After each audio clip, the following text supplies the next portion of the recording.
Hello everyone. My first mini lecture on Disability Studies in Education, or DSE, will provide an overview of some key tenets of DSE. I understand this is not your first Disability Studies course, but I'd like to take a few minutes to re-ground us in some important concepts related to Disability Studies in Education and the schooling of students with complex support needs.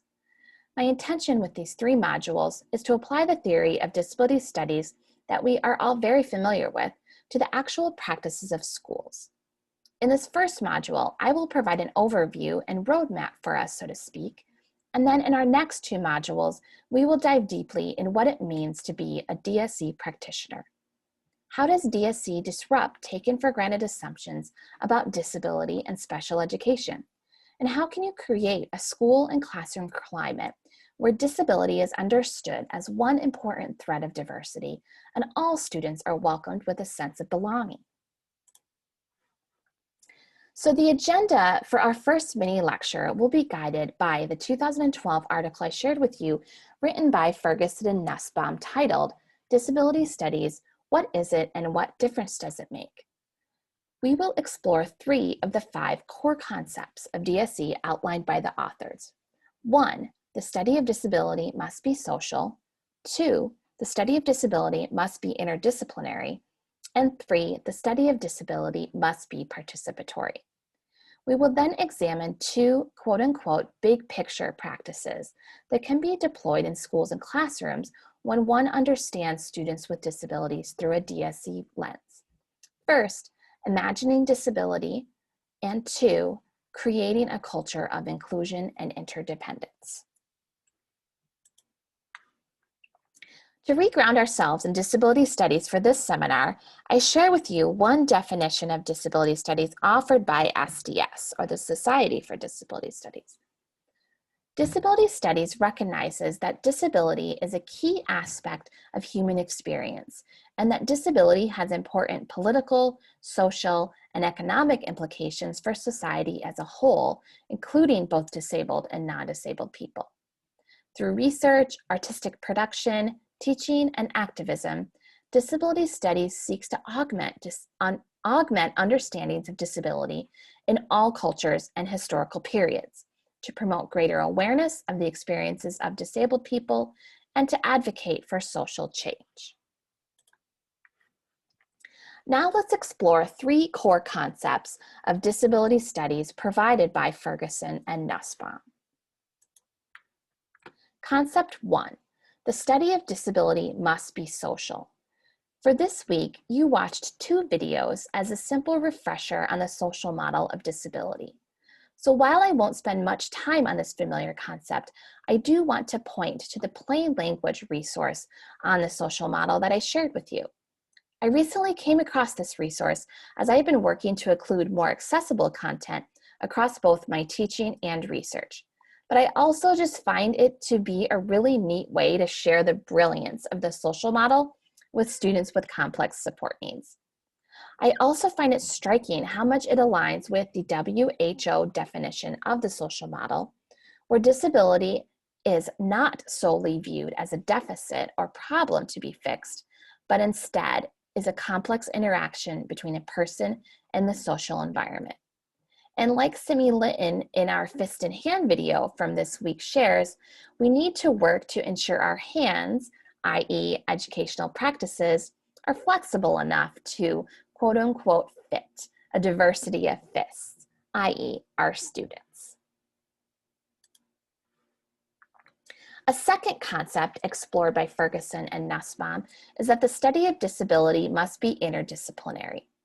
Similar to other established fields such as gender studies or ethnic studies, disability studies must be interdisciplinary in nature if it is to flourish and truly affect change in schools.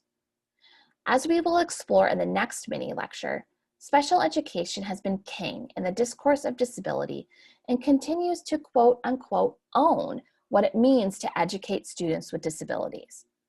And because special education and other rehabilitative sciences have much ownership over the topic of disability, those fields have made attempts over the years to delegitimize disability studies in education. But if we intend for disability to be a part of the fabric of diversity, then its study must be interdisciplinary in nature. We must remember how disability has been dealt with through history. We must teach the disability rights movements across the globe.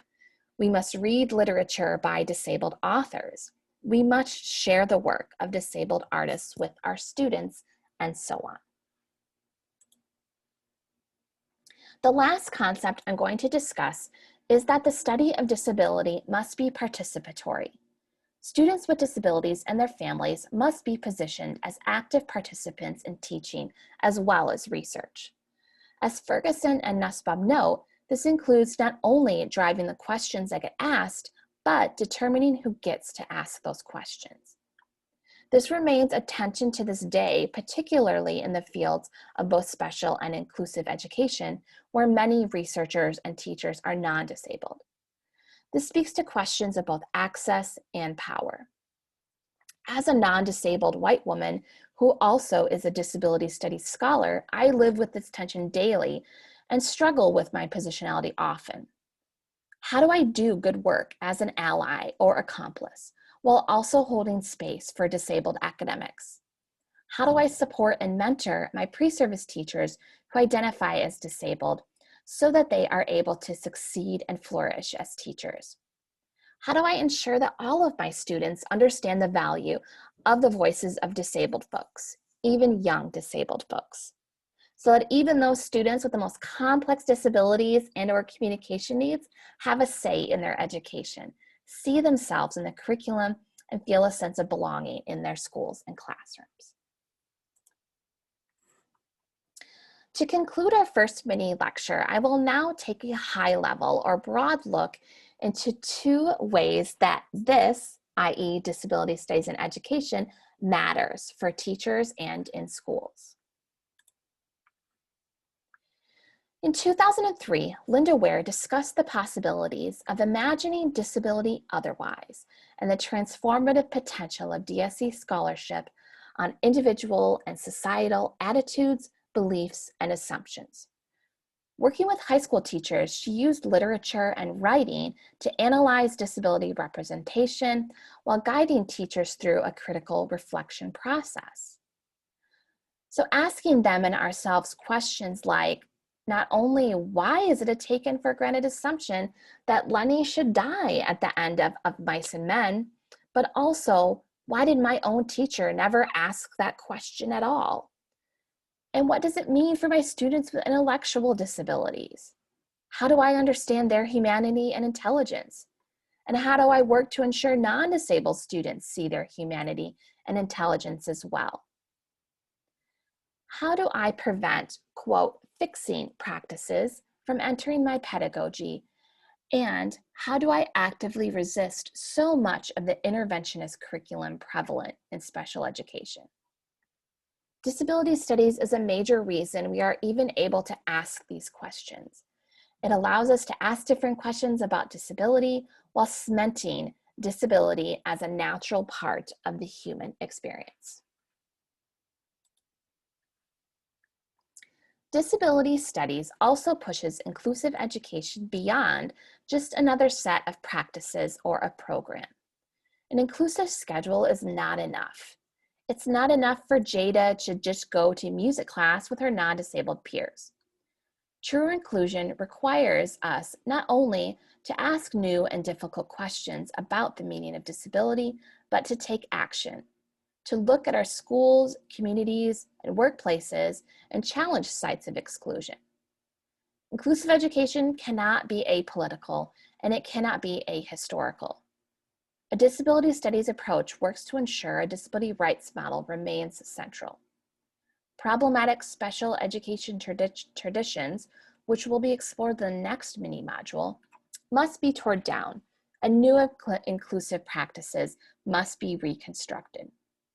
What does it mean if a segregated classroom or a special day class exists in a public school? What students are placed there and why? What does it do to a student's education when she is followed by a paraprofessional or instructional assistant throughout her entire day? Disability studies tells us that it is not enough to technically put inclusive practices in place. Practices and schedules can easily be undone without an ideological commitment to an understanding of true inclusion and belonging. Thank you for taking the time to explore with me this overview of disability studies in education. Next, we will take some time to examine how DSE can help us critique problematic special education practices and instead create classroom pedagogical practices reflective of a DSE ideology.